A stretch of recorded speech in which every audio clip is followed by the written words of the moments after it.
Tak ceritani cerita sing paling larani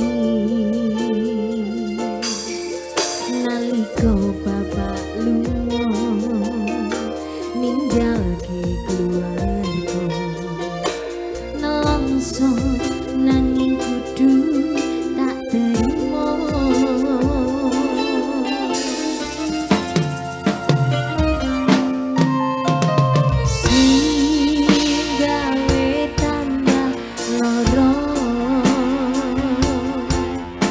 wong tuwa ana kaya ra ana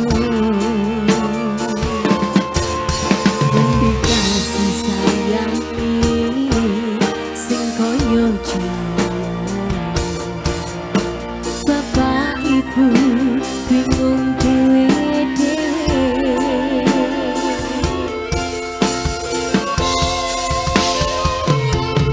yen pancen kudu pisah ojo nganti anak jadi korban berjuang ning dalan dhewean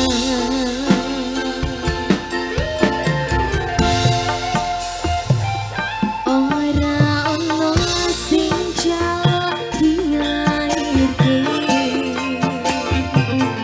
ning keluarga sing kaya ngene tak tompo apa anane kabeh kahanane yen pancen ngene iki takdire kudu iso kuat balungane markara disangka wong tuane kudu iso ngadeg dhewe ra ono cekelane ngene men anak sing rusak omahe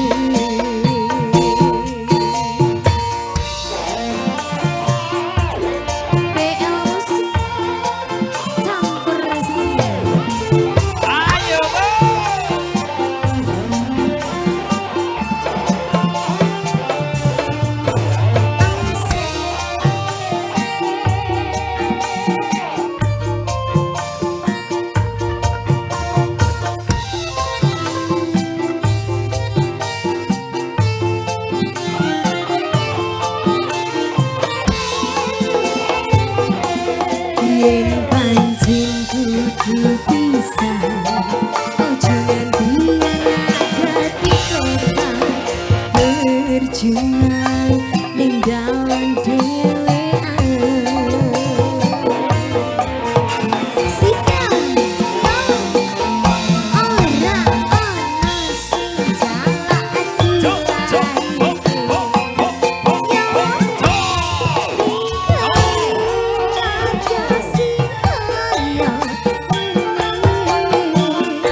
tujuan dalam dewean.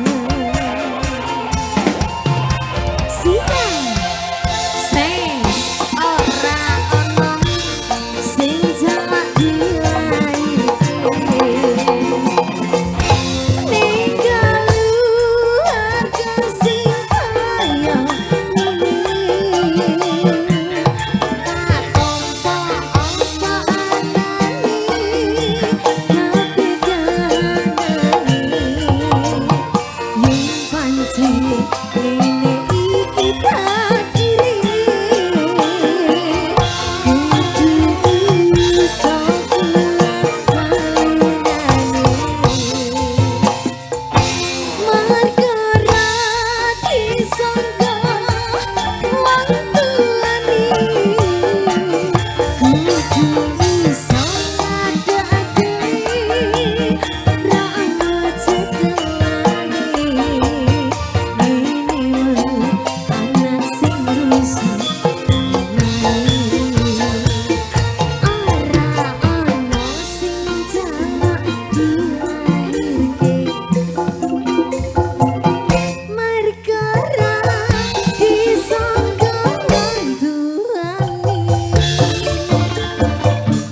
Kudu iso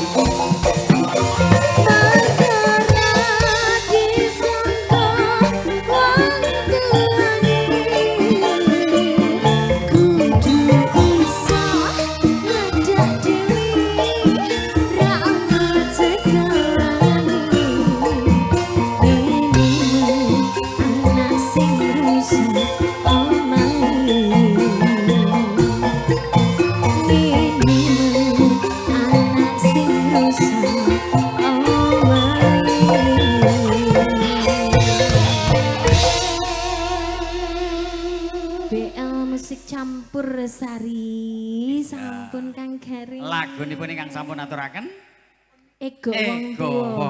tua ya. Ya kadang-kadang wong tua ya bisa ego ya. Ya. Kudu iso ngadeg dhewe. Wah ya korban ego wong tua.